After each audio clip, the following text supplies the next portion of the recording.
Chapter 4, The Keeper of the Keys.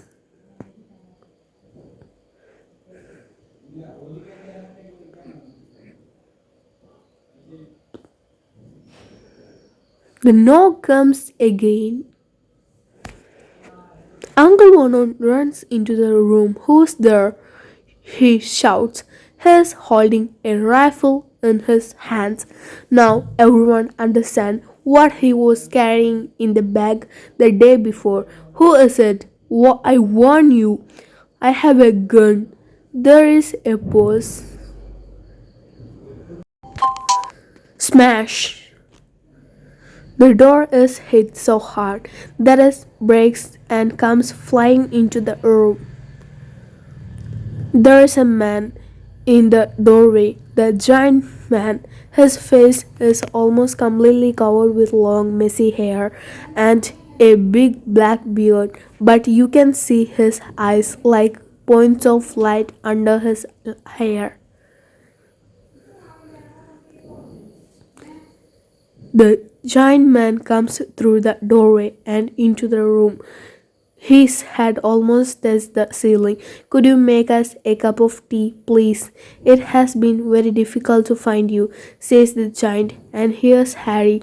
The last time I saw you, you was only a baby. You look a lot like your dad, but you have your mother's eyes.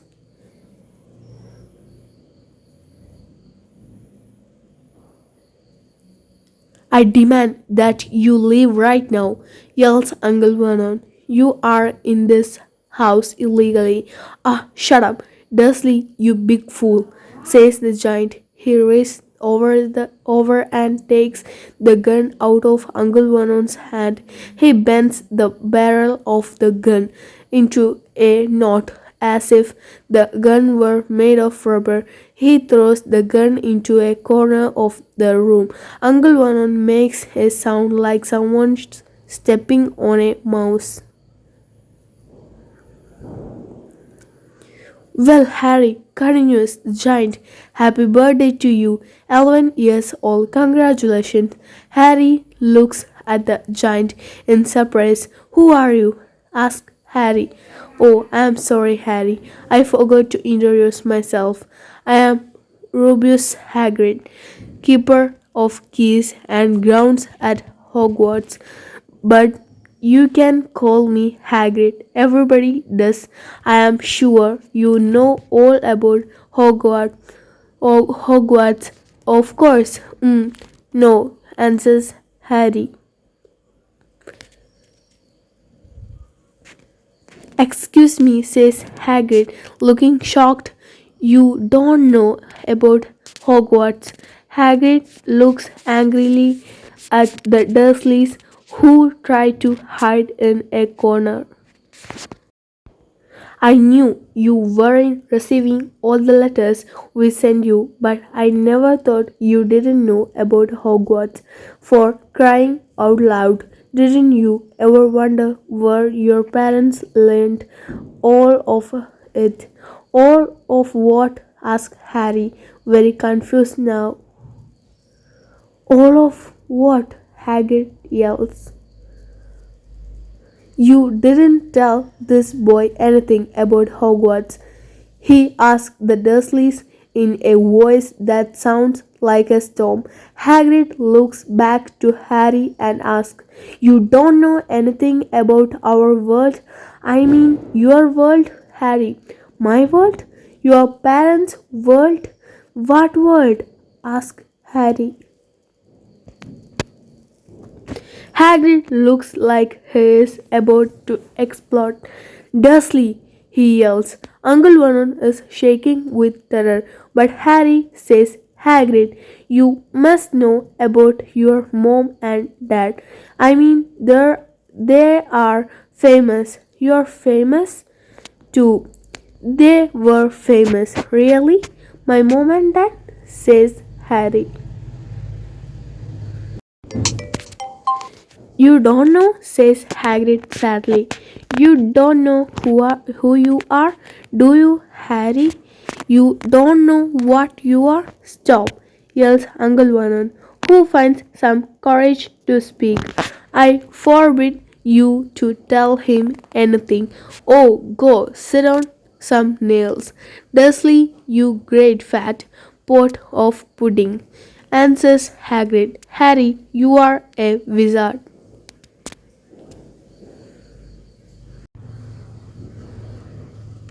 I am a what?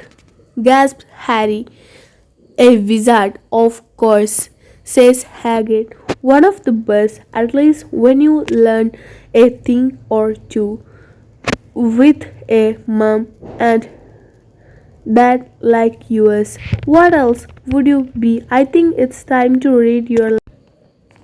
Hagrid reaches into his pocket and pulls out a yellow envelope with emerald green ink written on it. The address reads Mrs.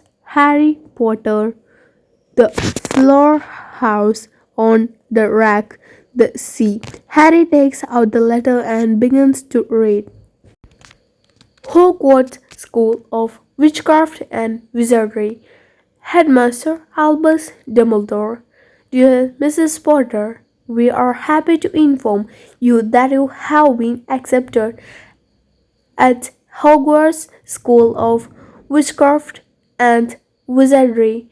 In this envelope, there is a list of all the necessary books and equipments you will need for your studies. The term begins on September 1st. We expect your answer by all no later than July 31st. Yours sincerely, Minerva McGonagall, Deputy Headmistress. Harry has so many questions that he doesn't know which question to ask first. Then Hagrid asks, Well, Harry, are you ready to go? Hogwarts awaits you. Before Harry can answer, Uncle Vernon says he's not going. I would like to see you try to stop him. You great fat muggle, growls Hagrid. What's a muggle? Asks Harry, very interested.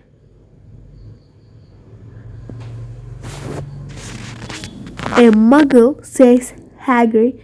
It's what we call non-magic people like your uncle here, and it's bad luck you grew up in a family of the worst kind of muggle.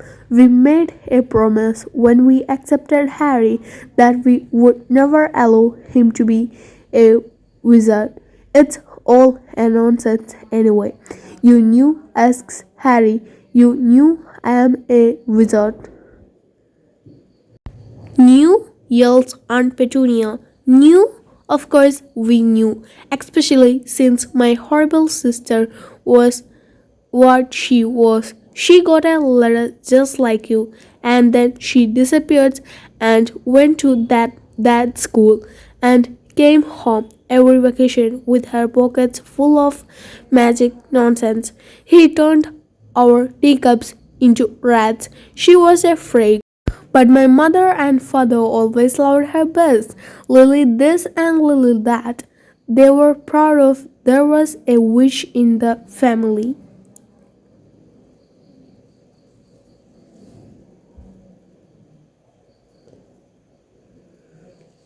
She pauses to take a breath and then continues in an angry voice. Then she met that Potter boy at school and they got married and had you, and I knew you were going to be just the same, just as strange, just as abnormal.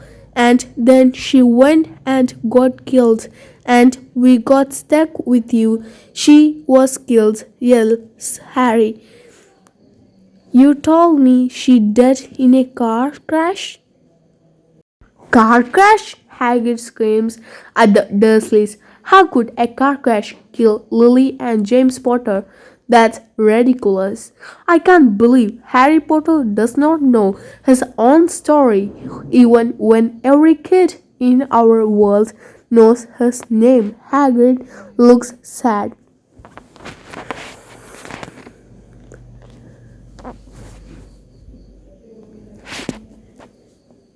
I had no idea. Dumbledore said it might be difficult to find you, but I didn't know it was this bad. But Harry, I don't know if I am the right person to tell you your story. But someone has to tell you you can't go to Hogwarts without knowing the truth about your past. He looks at the Dursleys with an angry expression on his face. Well, I will try to tell you as best as I can. I don't know everything myself. It's a big mystery. Some parts of the story it begins with a person called who? Asked Harry. I don't really like saying his name. No one in our world likes saying his name, answers Hagrid. Why not? Great goblins. Harry, people are still scared of him. Oh, this is difficult. Well, there was this wizard who turns bad as you could be worse than worse.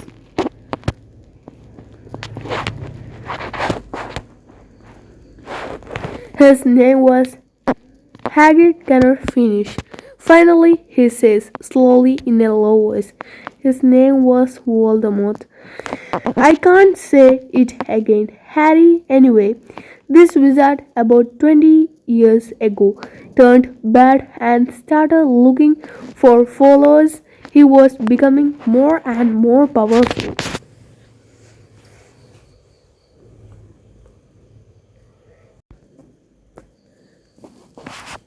There were dark days. Harry, you didn't know who to trust. Bad things started to happen to good wizards and witches. He started taking control of everything. But there were some people who tried to stop him. They tried to go against him and he killed them all. He killed them in terrible ways. One of the only safe places for us was Hogwarts. I think Dumbledore was the only one you know who was afraid of. He didn't try to attack the school, at least at first. Harry is filled with wonder as he listens to the story. Hagrid continues, now your mom and dad were the best witch and wizard you could know. They were head boy and head girl at Hogwarts in their day. But you know who must have been afraid of them because about 10 years ago he discovered what they were, and you were with them. Harry, you were just a baby of one. You were. He found your mom and dad on Halloween. He came to your house and Hagrid suddenly takes out a large handkerchief and blows his nose like a giant horn. Sorry, he says, but it's a sad story. It is your mom and dad were the nicest people you could meet. Anyway, you know who killed them, and then he tried to kill you. And this is the biggest mystery of all. He couldn't kill you. Did you ever wonder how you got that mark on your forehead? There was no ordinary cut. That's a mark of a powerful curse on you. It destroyed your mother and father and your house, but you survived. That's why you are famous, Harry.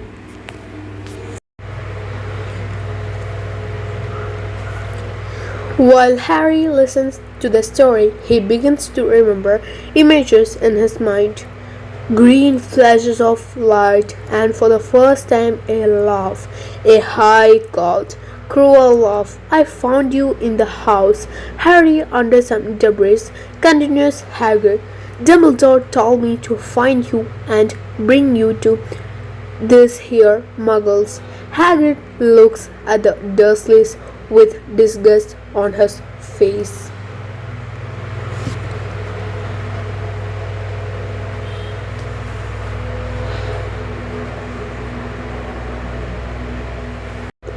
At that moment, Uncle Vernon begins speaking angrily. Now you listen to me, boy. We took you into our home. We accepted you even though there was something strange and different about you and your parents. They were freaks. No good wizards and witches. And they got what they deserved. And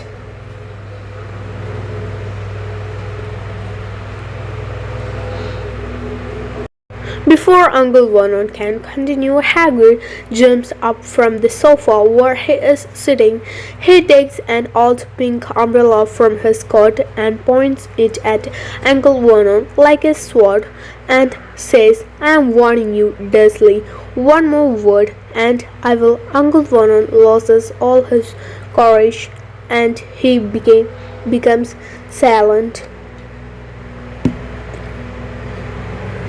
That's better, says Hagrid. But what happened to Walt?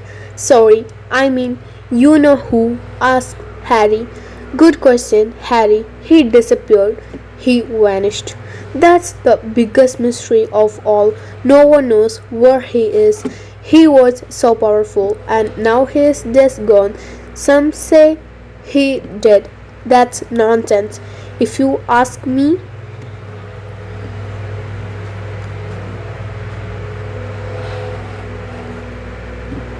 some say he is still out there waiting. I don't believe it, but the ones who went to his side, the dark side, they all came back, so he must be gone for good. But he lost his powers. I think he's too weak to continue fighting. Something about you took away all his strength. Harry, something happened that night. With you, with him. Nobody knows what happened, and that's a mystery, but he's gone. But Harry is confused now. He does not believe that he is a wizard, and certainly not a famous wizard.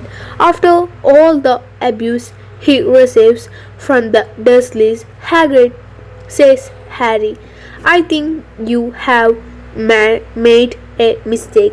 I don't think I can be wizard. Harry laughs. No, not a wizard.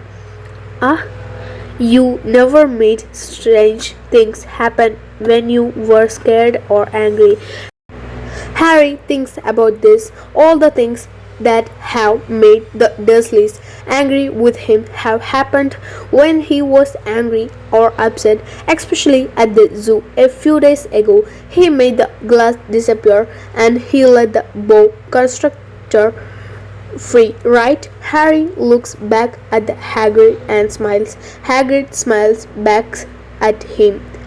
See, says Hagrid. Harry, you may doubt yourself now, but just wait until you go to Hogwarts. You will see. But Uncle Vernon is not going to let Harry go without a fight. I told you he is not going. He is going to a normal school and he will thank us for it. I have read all those letters you sent him. Nonsense.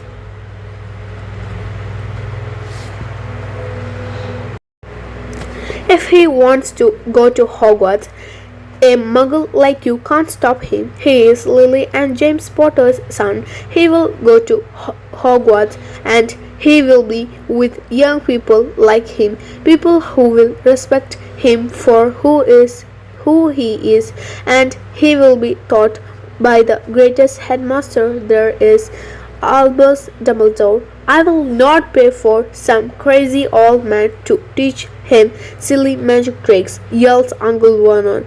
But Uncle Vernon has gone too far this time. Hagrid picks up his umbrella. Never, he yells, insult Albus Dumbledore in front of me.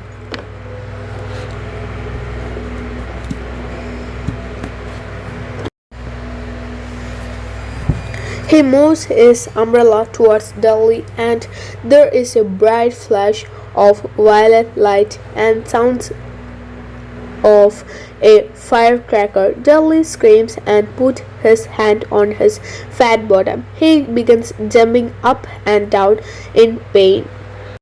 There is a hole in his pajama pants with a little pink tail sticking out. Uncle Vernon yells in terror and takes Aunt Petunia and Dudley into the other room and slams the door. I don't think my spell worked, says Hagrid, confused. I wanted to turn him into a pig. Oh well, he is fat enough already. He looks at Harry. I would appreciate it if you didn't say anything about this to anyone at Hogwarts. Harry, I'm not supposed to use magic. Why can't you use magic, Hagrid? Asks Harry. Oh, well, I was at Hogwarts myself, but I was expelled. But Dumbledore let me stay and be the gamekeeper. Dumbledore is a great man. Why were you expelled? Oh, Harry, it's getting late. Take my cot and lay down here by the fire and get some sleep. We have lots to do tomorrow, says Hagrid. Hogwarts awaits you, Harry.